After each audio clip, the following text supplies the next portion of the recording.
ہائے ہائے ہائے ہائے عمران ہائے ہائے۔ میں نے اپنے عقب میں یہ آواز سنی تو سوچا کہ کوئی عورت تکلیف کی بنا پر ہائے ہائے کر رہی ہے، لیکن پھر ذہن میں آیا کہ تکلیف کی بنا پر زبان سے نکلنے والی ہائے کی آواز اتنی میٹھی، مطمئن، پرکشش اور سریلی نہیں ہوتی، بلکہ اس میں تو رنج و الم اور کرب کا ایک طوفان بپا ہوتا ہے۔ لیکن یہاں تو آواز میں ایسی کوئی علامت نہیں، بلکہ ترنم، نغمگی، مدہوشی اور مینوشی جیسی کیفیات نمایاں ہیں۔ ابھی میں انہی سوچوں میں مگن تھا اور کوئی فیصلہ نہ کر پایا تھا کہ آواز ایک بار پھر میرے کانوں سے ٹکرائی۔ ہائے ہائے ہائے، کوئی سن نہیں رہا۔ میں نے دفتن گردن پیچھے گھما کر دیکھا، ایک 25 سالہ خاتون بیڈ پر دوسری طرف منہ کر کے بیٹھی ہوئی تھی۔ اکثر مریض سو چکے تھے اور جن کو تکلیف زیادہ تھی وہ جا کر آہستہ آہستہ کرا رہے تھے۔ یہ جناح اسپتال سرجیکل 1 کا وارڈ تھا۔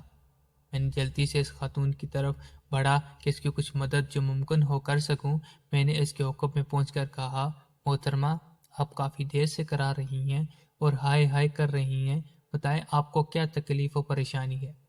اگر کوئی دوائی وغیرہ فارمیسی سے لانی ہو تو مجھے بتائیے، یا پھر اگر تکلیف زیادہ ہے تو میں وارڈ میں موجود کسی ڈاکٹر کو بلا لوں۔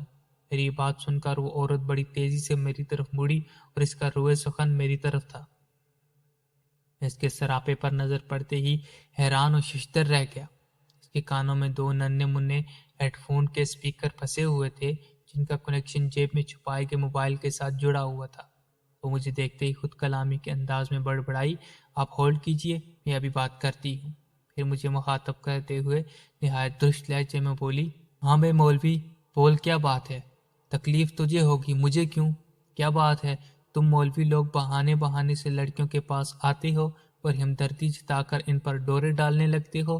میں نے کہا، محترمہ، میں تو آپ کی ہائے ہائے سن کر ہمدردی کے تحت آپ کے پاس آیا ہوں کہ اگر آپ کہیں تو ڈاکٹر کو بلا دوں، وہ آپ کو افاقہ کے لیے انجیکشن دے اور یوں آپ ہائے ہائے کرنا بند کر دیں اور رات کے وقت وارڈ کے دوسرے مریض بھی پریشان نہ ہوں۔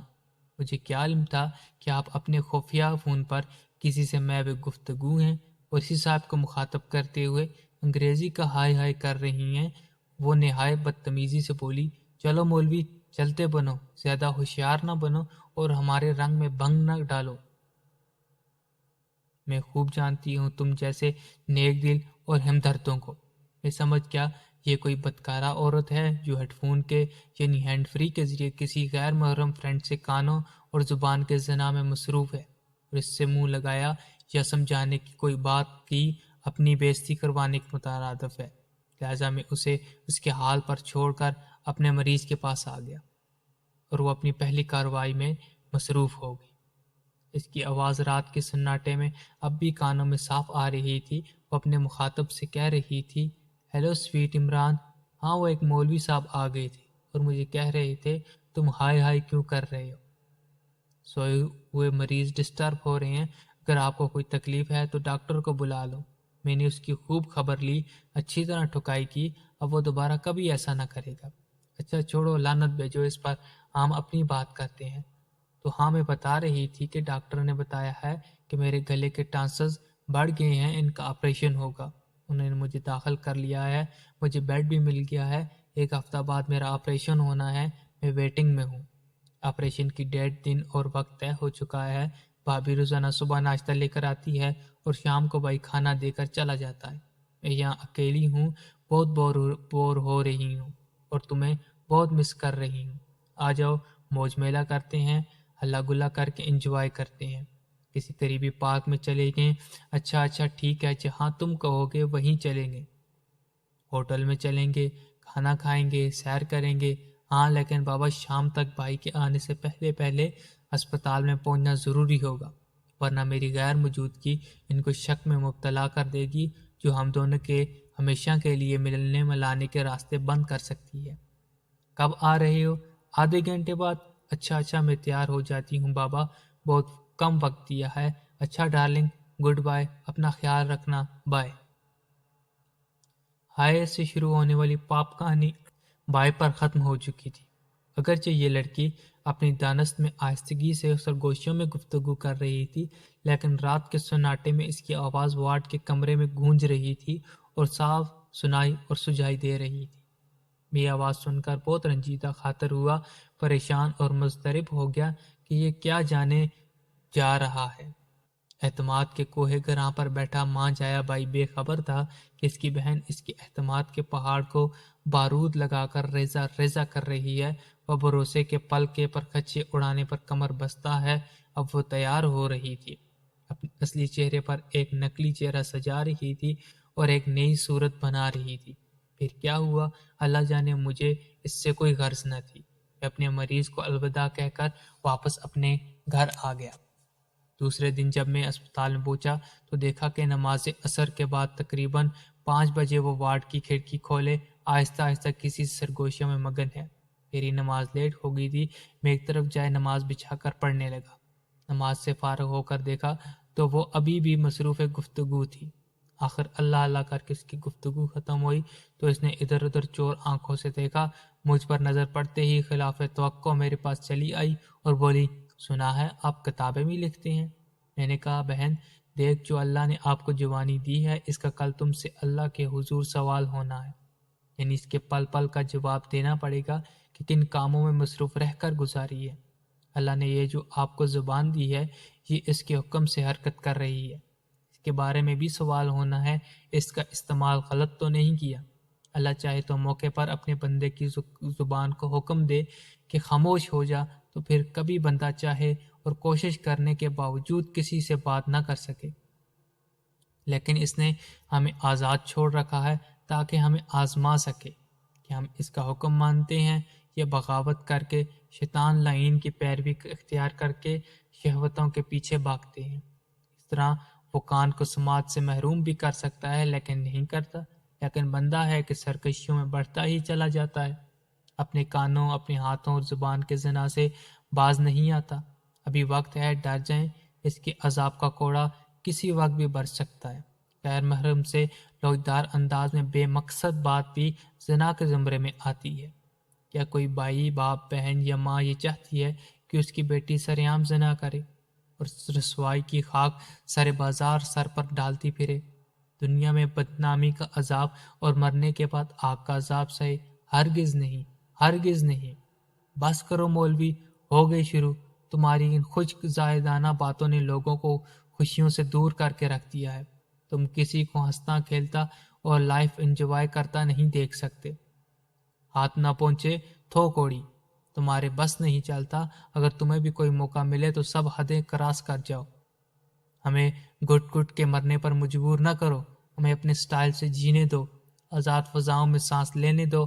ہر وقت آپ لوگوں نے ڈرا ڈرا کر ہماری نیندیں اڑا دی اور لوگوں کو مذہب سے دور کر دیا۔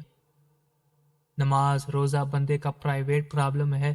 جس بندے کو ظاہری طور پر لوگ برا کہیں لیکن وہ اندر سے ٹھیک ہو تو وہی اصل آدمی ہے۔ لگتا ہے تمہاری عقل کو تنقید سے فرصت نہیں ملتی۔ اگر اس انداز سے دیکھو گے تو سنسار میں سب خراب ہی خراب نظر آئیں گے۔ ہم اکیلے برے نہیں، یہاں سب خراب ہیں۔ جب حساب کتاب کی باری آئے گی تو اسے بھی دیکھ لیا جائے گا۔ نعوذ باللہ۔ خدا بہت غفور رحیم ہے، آپ لوگوں نے اسے صرف ایک ڈراوے کی چیز بنا رکھا ہے۔ میں نے کچھ کہنا چاہا تو وہ بیزاری سے بولی، جا بے جا مولوی، کہاں سے آ جاتے ہیں اسٹوپڈ، بیکورڈ، جاہل، گوار، دہشت گرد کہیں کے۔ سائنس ترقی کر کے کہاں سے کہاں پہنچ گئی اور یہ ابھی وہیں گل محمد بن کر جامت کھڑے ہیں کہ جہاں پیدا ہوئے تھے۔ مولوی، مجھ سے آئندہ کلام نہ کرنا ورنہ مجھ سے برا کوئی نہ ہوگا۔ کافی لوگ اکٹھے ہو چکے تھے اور مجھے پوچھ رہے تھے کہ کیا ہوا، یہ لڑکی کیوں اتنی سیخ پا ہے، کس بات پر تلخی ہو رہی ہے۔ میں خاموش تھا کہ وہ خود ہی بول پڑی۔ میں کسی سے باتیں کر رہی تھی اور یہ مجھ پر واز جھاڑنے لگ گیا کہ بہن، کسی غیر محرم سے باتیں نہیں کرتے، تمہارے بھائی تم پر اعتماد کر کے تمہیں یہاں اکیلا چھوڑ گئے ہیں، یہ زنا ہے وغیرہ وغیرہ۔ میں کوئی بچی ہوں، مجھے اپنے برے بھلے کا سب علم ہے۔ وہ بولے جا رہی تھی اور لوگ آنکھیں پھاڑے اسے دیکھتے جا رہے تھے۔ پھر مجھے یہ کہتے ہوئے چلنے کو کہنے لگے، چھوڑیں بھائی، یہ کوئی خبیث روح لگتی ہے، آپ کی عزت پر کیچڑ اچھال دے گی، ایسی بدکاراؤں کے منہ سے کچھ بھی نکل سکتا ہے، ان کا کوئی بھروسہ نہیں، لہٰذا عزت بچاؤ، جائے باہر میں، آپ ادھر آ جائیں، اسے اس کے حال پر چھوڑ دیں۔ لہٰذا میں حیرانی، پشیمانی اور پریشانی کے عالم میں وہاں سے چلا آیا۔ چند دن ایسے گزر گئے جیسے چند لمحے ہیں۔ زندگی کا یہی چلن ہے، گزرتی ہے تو گزرتی چلی جاتی ہے، لیکن رفتار کا پتہ ہی نہیں چلتا۔ پتہ اس وقت چلتا ہے جب کہیں بریک لگ جائے یا کہیں حادثہ کا شکار ہو جائے۔ 5:30 بجے وارڈ میں داخل ہوا اور سیدھا اپنے مریض کے بیڈ پر گیا۔ اسے ضرورت کی اشیاء تھما کر بینچ پر بیٹھا ہی تھا کہ میرے مریض کے سامنے والے بیڈ پر ایک جمگٹا، ایک رش اور ہجوم تھا۔ معلوم کرنے پر پتہ چلا کہ وہی زبان دراز اور بے لگام لڑکی کا آپریشن ہوا ہے۔ اسے ہمارے سامنے والے بیڈ پر منتقل کر دیا گیا ہے۔ وہ اب مکمل طور پر بے ہوش ہے۔ یہ سب اس کے عزیز رشتہ دار، ماں و بھائی اور بہنیں وغیرہ ہمہ گوش اور اس کے ہوش میں آنے کے منتظر کھڑے ہیں۔ کوئی اس کے آپریشن کی کامیابی کے مبارکباد دینے کے لیے مٹھائی کا ڈبہ لایا ہے، کوئی آموں کا شاپر اور کوئی پھولوں کا گلدستہ وغیرہ لایا ہے۔ اچانک آواز ابھری، وہ دیکھو، اس کی پتلیاں حرکت کر رہی ہیں، شاید اسے ہوش آ رہا ہے۔ سب بے ہوش پڑی نادیہ کی طرف متوجہ ہو گئے اور بے قراری سے اس کی آنکھیں کھلنے اور زبان سے باتیں کرنے کے منتظر کھڑے ہیں۔ ایک دم لڑکی کا ہاتھ اس کی آنکھوں پر گیا، آنکھوں کو مسلا، پھر چند لمحوں بعد اس نے آنکھیں کھولنا چاہی، لیکن ابھی پوری طرح کھل نہ رہی تھیں۔ وہ آنکھیں جھپک رہی تھی، پھر اس نے دفتن مکمل طور پر آنکھیں کھول دیں اور اپنے ارد گرد کھڑے عزیز و قارب کو حیرانی سے دیکھنے لگی۔ سب نے اسے ہوش میں آتے دیکھ کر خوش آمدید کہا اور کہا، مبارک ہو، آپریشن کامیابی سے ہو گیا اور تمہاری جان بچ گئی۔ پھر چند منٹ وہ نیم غنودگی کے عالم میں دیدے پھاڑے سب کو ٹک ٹک دیدم لب نہ کشیدم کے مستاق دیکھ رہی تھی۔ سب ہنسی خوشی کے عالم میں لوٹ پوٹ ہو رہے تھے، ایک سے بڑھ کر ایک مذاق کر رہے تھے تاکہ وہ مسکرائے۔ اب کچھ دیر بعد وہ مکمل طور پر ہوش میں تھی، ڈرپ لگی ہوئی تھی، اس کے باوجود اسے بہت پیاس محسوس ہو رہی تھی۔ سب اصرار کر رہے تھے کہ وہ کوئی بات کرے۔ پیاس کی شدت کی بنا پر نادیہ نے قریب پڑی منرل واٹر کی بوتل کی طرف اشارہ کر کے اپنی ہونٹوں کی طرف اشارہ کیا کہ مجھے پیاس لگی ہے، اور بول کر بتانے کے لیے منہ کھولا، زبان ہلائی، ہونٹ سکیڑے، زور لگایا، پھر زور لگایا، گلے کو کھنگارا، کھانسی کی، پورے زور سے چلانے کی کوشش کی کہ مجھے پانی دو، لیکن تمام تر قوت کے ساتھ بھی آواز نہ نکل سکی۔ دوبارہ سہبارہ کوشش بھی ناکام رہی، اس کی آواز نہیں نکل رہی تھی۔ لواحقین فوری ڈاکٹرز کی طرف بھاگے، ڈاکٹر آئے، چیک اپ ہوا، کچھ دیر خاموش رہے، کچھ سمجھ آیا کچھ نہ آیا، اور فقط اتنا کہہ کر چلے گئے، کچھ دن انتظار کریں۔ اب نادیہ بار بار اپنا ہاتھ گلے پر لے جا کر پھیر رہی تھی، انگلیاں منہ میں مار رہی تھی، زبان ہاتھ میں پکڑ پکڑ کر مروڑ رہی تھی، جان بوجھ کر کھانستی جا رہی تھی، کسی طرح سے آواز نکل سکے، لیکن کچھ حاصل نہ ہو رہا تھا۔ آخر اس نے اپنا سر پیٹنا شروع کر دیا، بال نوچنے شروع کر دیے، اور پھر اشاروں کی زبان میں باتیں کرنے لگی۔ اس نے تو کبھی گونگوں کی اشاروں والی زبان سیکھی نہ تھی، بلکہ اسے سیکھنے کے متعلق کبھی سوچا بھی نہ تھا، لیکن اب وہ چند منٹ میں اس پر عبور کیسے حاصل کر چکی تھی۔ وہ اشاروں سے بیان کر رہی تھی، آنکھوں سے موسلا دھار بارش کی طرح برستے جا رہے تھے۔ وہ ہاتھوں کے اشاروں سے بیان کر رہی تھی کہ ہائے میں لٹ گئی، ہائے میری دنیا اندھیر ہو گئی، ہائے میری زبان گنگ ہو گئی، کوئی جائے میری آواز کو واپس لا دے۔ کبھی اپنی ماں کی طرف مضربانہ انداز میں دیکھ کر التجا کر رہی تھی، کبھی بھائی کے آگے ہاتھ جوڑ رہی تھی، کبھی کسی عزیز کو واسطہ دے رہی تھی، کبھی آسمان کی طرف اشارہ کر کے کہہ رہی تھی کہ تم کو رب کا واسطہ میری آواز واپس لا دو۔ ماں کا کلیجہ درد و الم سے کٹ رہا تھا، بھائی کا دل پھٹ رہا تھا، بہن کا خون غم سے ابل رہا تھا، لیکن کوئی کچھ نہ کر سکتا تھا۔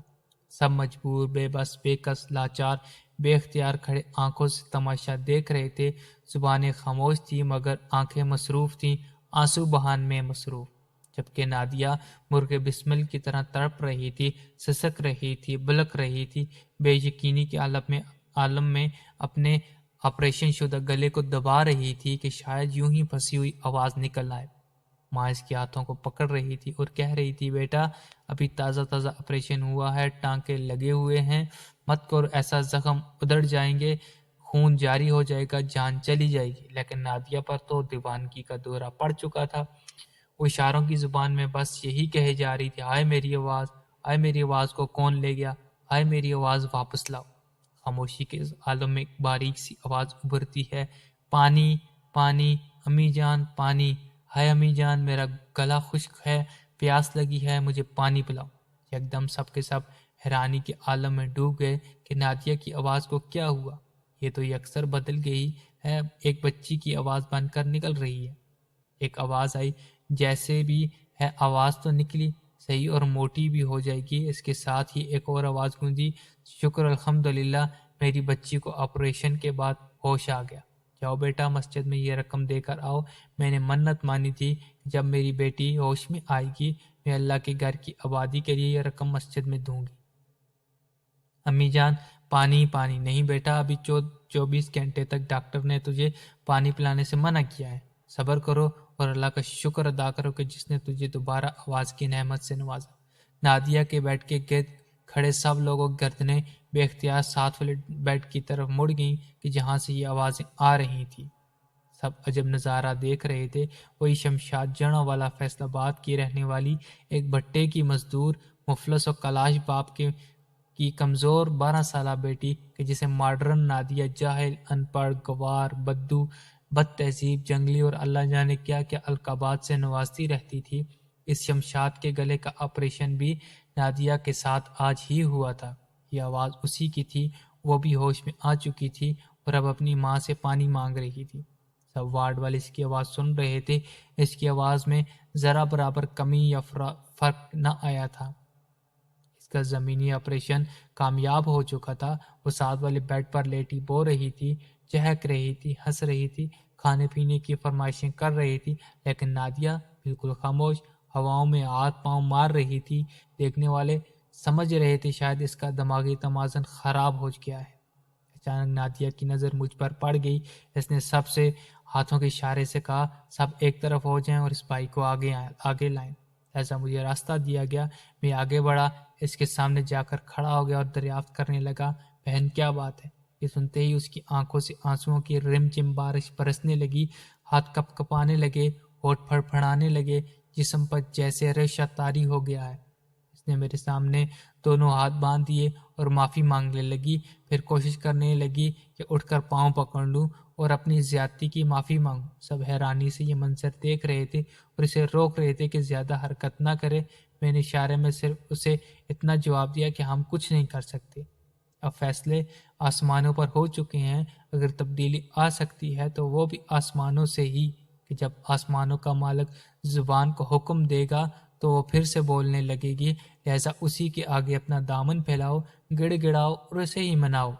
دیکھتے ہی دیکھتے نادیہ پر ایک دیوانگی کا عالم طاری ہوا، اس کے ہاتھ فضا میں ایک مشین کی طرح تیزی سے حرکت کرنے لگے، لگتا تھا وہ ابھی ابھی ڈرپ اتار کر دور پھینک دے گی، اپنے گلے پر لگی پٹیاں اکھیڑ کر فضا میں بکھیر دے گی اور اٹھ کر بھاگ کھڑی ہوگی۔ چند افراد نے اس کو قابو کیا، ایک بھائی نرس کو بلا لایا، اس نے موقع کی نزاکت کے تحت مختلف بازو، مختلف مضبوط ہاتھوں میں جکڑی نادیہ کو زبردستی بے ہوشی کا انجیکشن لگا دیا۔ ٹھیک 2 منٹ بعد نادیہ نیند کی وادی میں گم ہو چکی تھی۔ میں سمجھ گیا کہ اس کا آپریشن آسمانوں پر کر لیا گیا ہے۔ اس کی زبان کو پیدا کرنے والے نے حکم دے دیا ہے کہ چپ ہو جا، لہذا اب وہ چپ ہو چکی ہے اور اس کی آواز وہاں جا چکی ہے کہ جہاں جا کر کبھی کوئی واپس نہیں آتا۔ اب یہ آواز کبھی واپس نہ آئے گی۔ یہ اللہ کے عذاب کا کوڑا تھا جو اس پر برس چکا تھا۔ کس جرم میں؟ غیر محرموں سے زبان، کان اور ہاتھ کے زنا کے جرم میں۔ اس کے موقع پر ہی سزا مل چکی تھی۔ ہے کوئی اپنی سریلی آواز پر ناز کرنے والا اور غیروں کو سنا کر ان کو خوش جبکہ اللہ تعالیٰ کو ناراض کرنے والا؟ ہے کوئی اس واقعے سے عبرت پکڑ کر موبائل کی طرف بڑھنے والے ہاتھ یا اس کے پیڈ پر نمبر ملانے کے لیے اٹھنے والی یا حرکت کرنے والی انگلیوں کو روکنے والا؟ فَاعْتَبِرُوا یا اُولِي الْأَبْصَارِ۔ میں نے ڈاکٹر سے پوچھا معاملہ کیا ہے، وہ مجھے جانتا تھا، کہنے لگا طاہر صاحب اس کی آواز واپس آنے کے امکانات نہیں، لیکن ہم ان کو تسلی دینے کے لیے کچھ دوائیاں لکھ کر دیں گے اور ڈسچارج کر دیں گے تاکہ یہ فوری صدمہ دل پر نہ لیں اور امید کے سہارے زندہ رہ کر چند ماہ میں نارمل ہو کر حالات سے سمجھوتا کر لیں۔ میں نے ٹوکتے ہوئے کہا، اور توبہ کر لیں؟ ڈاکٹر کہنے لگا، کیا مطلب؟ میں نے کہا، کچھ نہیں، اور بات ٹال دی۔ تیسرے دن ہسپتال کے ڈاکٹروں کی طرف سے چند دوائیاں لکھ کر ان کو چھٹی دے دی گئی۔ جاتے ہوئے نادیہ میرے پاس ہی کچھ کہنا چاہتی تھی لیکن زبان ساتھ نہ دے سکی، لہذا نظریں نیچے کیے آنسو بہاتے ہوئے خاموش کھڑی رہی۔ گھر والے حیران تھے، پھر یکدم چہرہ اوپر اٹھا، ہندوؤں کی طرح معافی کے لیے پرنام کیا اور چل دیا۔ اس کی آنکھیں زبان حال سے کہہ رہی تھیں، یہ دستور زباں بندی ہے کیسا تیری محفل میں، یہاں تو بات کرنے کو ترستی ہے زباں میری۔ اور شاید زبان کے زنا کے جرم میں سزا پانے والی یہ زبان ہمیشہ بات کرنے کو ترستی ہی رہے گی اور دوسروں کے لیے نشان عبرت بنی رہے گی۔ اس کے گنگی بن جانے کی بنا پر، یہ نقص پیدا ہو جانے کی بنا پر کوئی اسے اپنائے گا بھی کہ نہیں، یا یوں ہی گلتے سڑتے اور سسکتے اس کی زندگی کا خاتمہ ہو جائے گا۔ واللہ عالم، اللہ ہی بہتر جانتا ہے۔